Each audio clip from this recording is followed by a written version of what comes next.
Good morning and welcome to my first podcast. This morning I want to tell you a story of the stuff we are made of. So indulge me, you may find this to be beneficial. Once upon a time, in a not so distant land, a group of colonists, in the year of our Lord 1776, we the people, stood up against a greatest empire in the world, a tyrannical king who sought to impose his will over his subjects. We stood up for our freedom, our liberty, and defied the kingdom and declared our independence.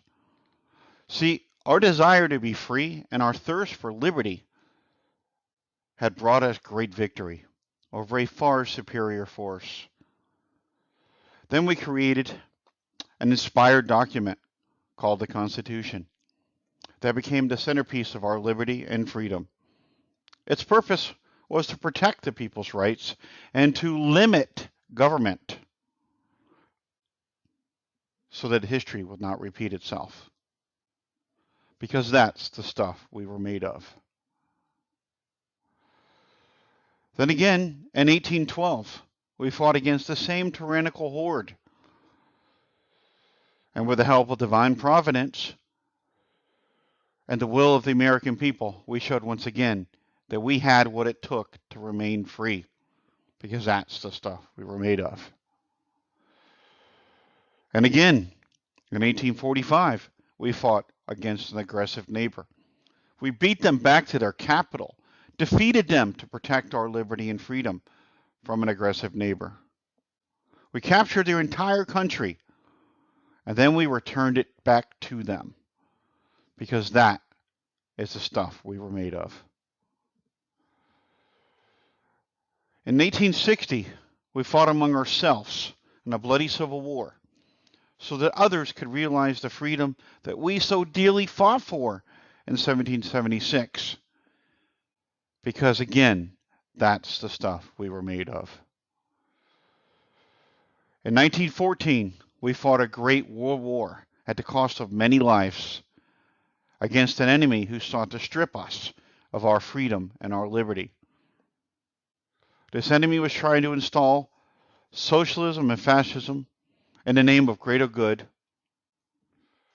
We defeated this enemy who sought to take what was not theirs to take, however, at a great cost. We paid for this cost of freedom with our most valuable treasure, because that's the stuff we were made of.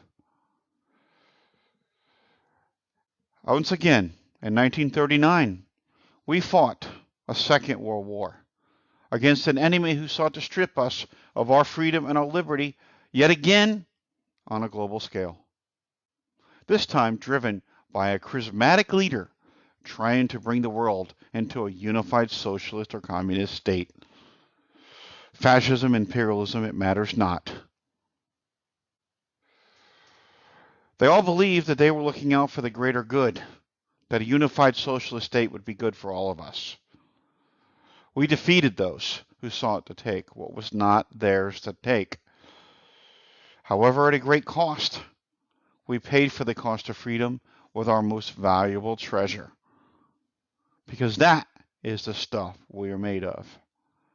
I can go on with countless numbers or opportunities where we actually defended ourselves. From Korea to Operation Desert Shield, Afghanistan, and so forth. Because that is the stuff we were made of. We are a people forged in the furnace of freedom. I hope you see the points that I am driving here. Our approach and our values have been changed for us. Somewhere along the line, our stuff became subject to political correctness, compromise, and tolerance.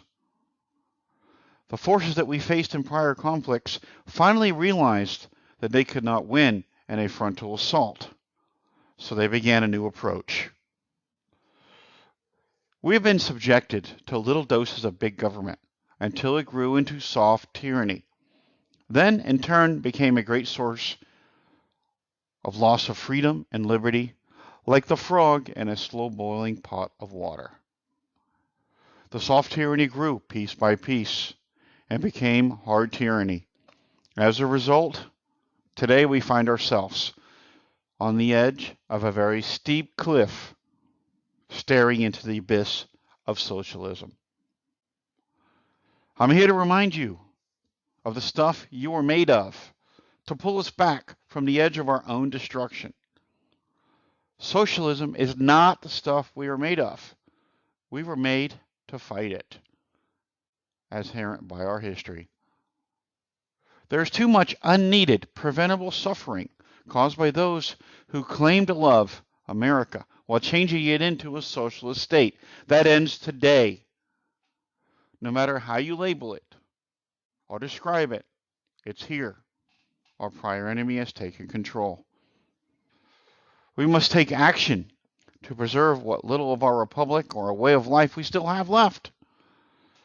I will not sugarcoat it. I'm not one to mince words. It will be hard.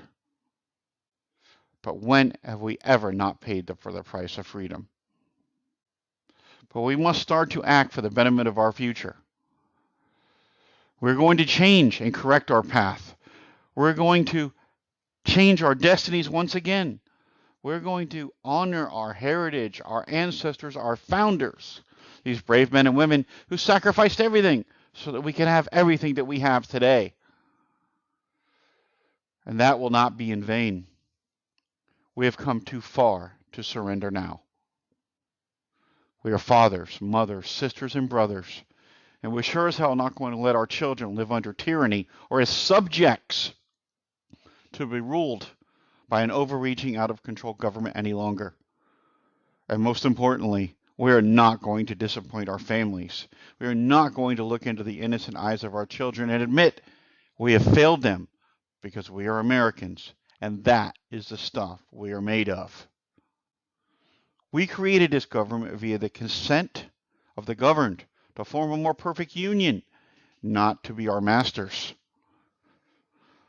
Thomas Jefferson indeed did have it right when he had, when the people fear the government, there is tyranny, and when the government fears the people, there is liberty. It's time for liberty. Or when in the course of human events, it becomes necessary for a people to dissolve the political bands which have connected them. Understand that there becomes a point where we will not back down. And we have reached this fork in the road, and you must decide. The battle lines have been drawn. Those who believe in the cause of liberty, as our ancestors did, and those who seek to pervert it. Also understand that there is no middle ground here. Those who sympathize with those who pervert liberty are no different than those who pervert liberty directly. There is only two sides to this conflict, and understand it is a conflict for the very hearts and souls of every American. Because we know that America's power does not come from our armies or our weapons or resources, but everything else. It comes from the will to be free, and that is in state of mankind and the American people itself. We will no longer accept the labels imposed to us by any of those who seek to pervert liberty in the cause of name of power and control. We have a tyrannical horde massing. They have bypassed our gates, set up armies on our own soil. They are stealing our liberties at will. What say you, my brothers and sisters? Will you fight for your families? Will you fight for your homes? Will you fight for your freedom?